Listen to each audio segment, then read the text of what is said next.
Je me tourne à présent vers Axel May qui m'a rejoint sur ce plateau. Bonjour Axel, Bonjour. Il est l'heure de la revue de presse internationale avec évidemment les tensions diplomatiques entre les États-Unis et le Mexique. Oui, ça a été dit, vous l'avez dit, Claire, Donald Trump veut une taxe sur les produits mexicains pour financer le mur de séparation entre les deux pays.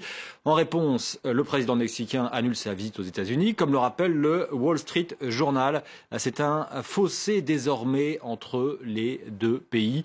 Et le New York Times analyse de son côté les dernières manœuvres de Donald Trump. Pour le journal, la controverse est une preuve supplémentaire que Trump est incapable de servir les intérêts américains en laissant ses sentiments anti-immigrés dicter ses décisions de politique étrangère. Le nouveau président ouvre la porte à des conséquences désastreuses pour les travailleurs et les consommateurs des deux pays, écrit le New York Times, qui n'est pas tendre. Et comment réagit la presse mexicaine ? Sans surprise, elle n'est pas très tendre non plus. L'Excelsior, par exemple, s'interroge. Quien pagará el muro?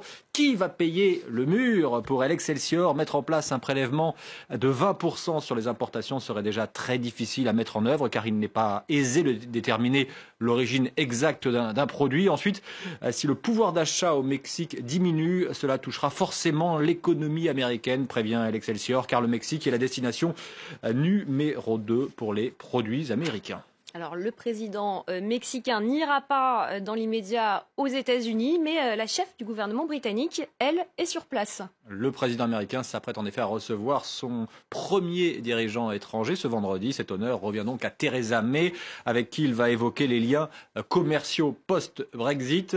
C'est à la une du Times. Dans un discours devant des élus républicains à Philadelphie, Theresa May a évoqué la politique étrangère de Trump et a offert hier soir de l'aider à empêcher l'Occident d'être éclipsé, je cite, d'être éclipsé par la Chine. Si elle reconnaît la nécessité de coopérer avec Moscou, comme veut le faire Donald Trump, Theresa May appelle néanmoins l'Amérique à la vigilance face à Vladimir Poutine. Elle a aussi profité de l'occasion pour réaffirmer l'importance de l'OTAN, que n'aime pas tellement Donald Trump, et elle lui demande d'assumer le leadership mondial. En rencontrant le président américain, la Britannique veut surtout conforter, vous l'aurez compris, la relation spéciale, je cite là aussi, entre les deux pays.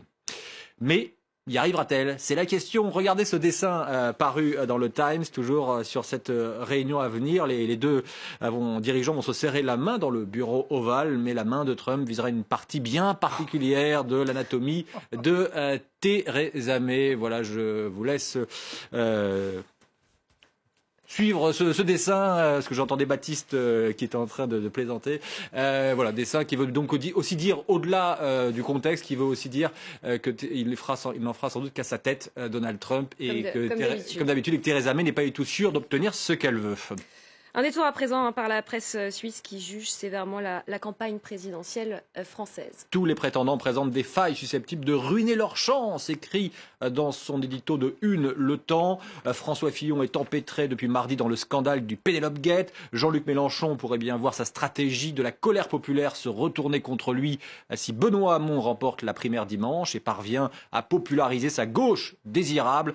Emmanuel Macron reste encore perçu par beaucoup comme une bulle vouée à se dégonfler, écrit Le Temps. La France n'a jamais été aussi contradictoire. Cette présidentielle contient en germe une possible série d'implosions. Voilà, un imprévisible laboratoire. C'est ce qu'est la France, selon Le Temps. Et puis, on va terminer sur le sport, la Coupe d'Afrique des Nations, l'Algérie, la Côte d'Ivoire, le Gabon et le Mali. À l'heure de l'autopsie, tous ces pays ont été éliminés dès la phase de poule de la CAN, écrit afriquefoot.com, et qui donne les raisons diverses et variées de ces éliminations. À l'inverse, on a des pays du Maghreb, le Maroc et la Tunisie, qui sont encore présents. Et là, je vous invite aussi à lire le 360, journal marocain, qui évoque ce succès des Marocains qui sont donc en quart de finale. Des quarts de finale à suivre ce week-end. Merci Samedi beaucoup. et dimanche, effectivement. Merci beaucoup, Axel May. C'était la revue de presse internationale.